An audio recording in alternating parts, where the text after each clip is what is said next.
The murky, smoke-filled bar on Nexus Station reeked of spilled drinks, old smoke, and desperation. It was the kind of place where the weak became prey and the strong ruled with ruthless efficiency. For Officers Kale and Rin of the Tralec Enforcers, it was also their next stop on a mission to retrieve a notorious thief. Kale, a seasoned veteran with sharp, angular features and a calm demeanour, strode confidently through the bar. Behind him trailed Rin, a fresh recruit whose scales were still a bright, unweathered green. His eyes darted nervously around the room, his hand gripping his plasma baton tightly. "Sergeant Kale," Rin whispered, "are we sure about this? This place looks dangerous." Kale didn't bother looking back. "Stay close and keep quiet. Our guy's here. That's all that matters." The pair pushed past the crowd, reaching a rusted door at the back of the bar. Kale shoved it open without hesitation, revealing a smoky, poorly lit room occupied by 4 burly thugs. They turned toward the intruders, their predatory eyes gleaming. The leader, a massive Tralec with jagged scars crisscrossing his snout, leaned against the table. His voice was low and menacing. "You're either very brave or very stupid to walk in here wearing those uniforms." Kale's expression remained neutral. "We're looking for someone, a thief. Hand him over, and we'll be on our way." The thugs erupted into mocking laughter. The leader pushed off the table and stalked toward Kale, his hulking frame almost filling the narrow space between them. "You think this is how it works?" The leader sneered, pushing off the table and stepping closer. His companions followed, blocking the door behind Kale and Rin. "Cops like you tend to disappear in places like this. Bar fights break out. Accidents happen all the time in places like this. Lives get claimed." Another thug chimed in, grinning. "Bodies disappear quick too. Airlocks don't ask questions." One thug leaned against the door, his bulk making it clear that leaving was no longer an option. Rin's heart thudded in his chest as he heard the unmistakable sound of a lock clicking into place. His grip on the baton tightened, his scales paling. He glanced at Kale, desperate for guidance, but his partner remained infuriatingly calm. His posture relaxed as though they were negotiating a parking ticket instead of facing armed thugs in the bowels of a criminal den. "You've made your point," Kale said evenly, his voice cutting through the tension like a blade. "But let me make mine. The thief you're hiding stole something from humans." The room fell silent. The smirks disappeared from the thugs' faces, replaced by wide-eyed alarm. "Humans?" one of the thugs muttered, his voice low and uneasy. Kale took a step forward, his gaze unwavering. "That's right.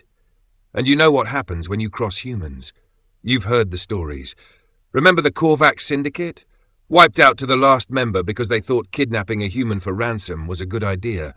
Or the pirate clans at Argos 7, burned from orbit because they pillaged and destroyed a human trade ship. Humans don't care if it's big or small. If you're in their sights, you're finished." "You think we care about some human stories?" the leader growled, though his voice lacked its earlier edge, his facade clearly visible. "Do you want to risk it?" Kale asked coldly. The thugs exchanged panicked glances. One of them whispered, "I heard the Korvax didn't even get a chance to explain. Humans just showed up and annihilated them." Another nodded quickly. "And didn't they glass a moon just because one of their mining crews was killed by a local gang?" The leader swallowed hard, his earlier bravado crumbling. Are you sure he stole from humans?" Kale's eyes narrowed. "Yes, but if you want to take your chances with their wrath, go ahead. Don't say I didn't warn you." The leader growled in frustration, then barked an order. "Bring him out!" A door at the back of the room creaked open, and 2 of the thugs dragged a wiry, squirming figure into the room. The thief, a nervous Frentakian clutching a satchel, struggled against their grip. Wait!" the thief shouted, his voice rising in desperation. "This isn't from humans. I swear, it's just a Tralec heirloom, nothing to do with humans." Kale's gaze hardened as he looked at the thief, then back at the thugs. "Don't believe him. He's trying to save his hide. The humans won't care if you were just following orders. To them, you're as guilty as he is." The thugs flinched at the words. The leader cursed under his breath, then shoved the thief toward Kale. "Take him! And take the damn bag! We don't want anything to do with this."